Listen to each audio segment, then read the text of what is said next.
US forces dismantled the Venezuelan defenses during a precision strike, a move that changed the entire Western Hemisphere's power balance.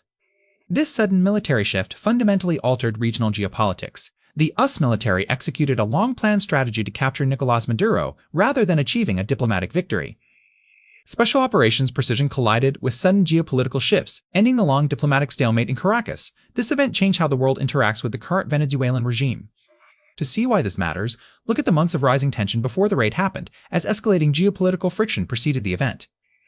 The build-up moved from containment to active confrontation. South American politics changed significantly as the United States increased its military presence and moved more troops into the region. By August 2025, the United States started moving significant military forces into the southern Caribbean. The US deployed actual naval and aerial assets to encircle the Venezuelan coastline. This move established a physical perimeter to control the waters, not just a symbolic gesture. The US sent warships and military personnel to the region, showing Washington moved past rhetoric and toward active deployment. Moving these assets showed the Maduro administration that the United States was ready to move from economic pressure to direct kinetic action, making the threat visible and constant. They didn't act on impulse. Instead, they systematically escalated using visible naval ships and covert, secret intelligence operations. Carrier groups and destroyers provided visible deterrence, but a quiet, intense struggle was happening behind the scenes of international diplomacy. President Donald Trump authorized CIA covert action, which means specialized operations specifically meant to change foreign political or military conditions. This authorization gave the United States the legal authority to run covert operations, which eventually broke the regime's internal security and destabilized their control over the region.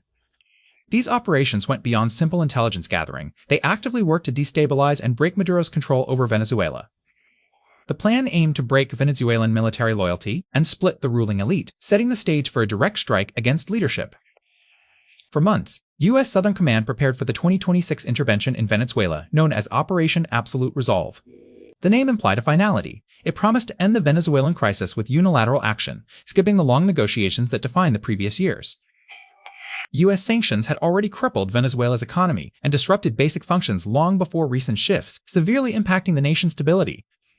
These sanctions hit Venezuela's oil sector directly, which triggered chronic hyperinflation and left the country struggling with severe resource scarcity. These sanctions hit vulnerable groups hardest, driving up disease and death rates throughout the nation. International critics argued economic sanctions caused widespread civilian suffering. This debate intensified as the administration insisted these pressures remained necessary to force political change, despite the growing humanitarian toll reported by human rights groups. Tensions moved from the UN-Security Council directly to Caracas streets after Venezuela accused the US of the greatest extortion in history.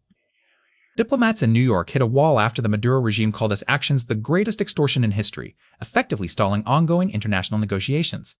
The raid's mechanics show a level of precision and preparation rarely seen in modern regime change operations. This sets the stage for a kinetic resolution. Delta Force and other participants erected a mock-up of the safe house where Maduro was believed to be hiding.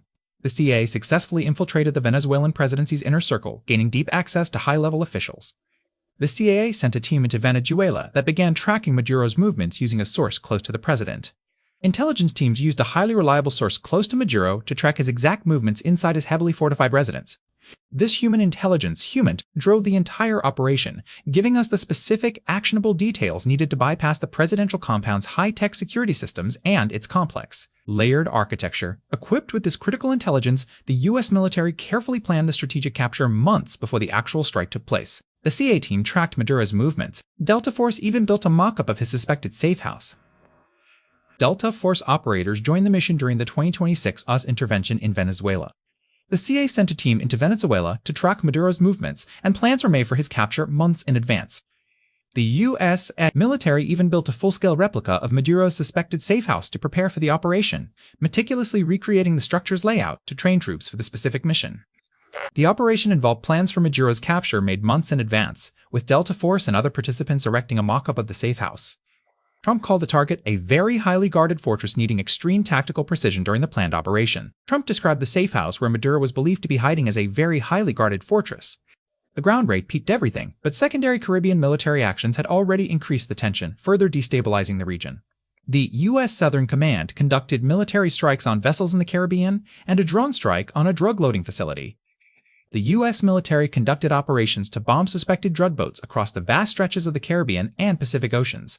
This crackdown hit two targets. It cut the regime's smuggling profits and showed that authorities are now treating regional drug networks as an active combat priority. The USS also moved to seize Venezuelan oil vessels, effectively cutting off the regime's main revenue stream. By targeting the physical movement of oil, the United States struck at the very class brick. Why cost brick that masters day, West?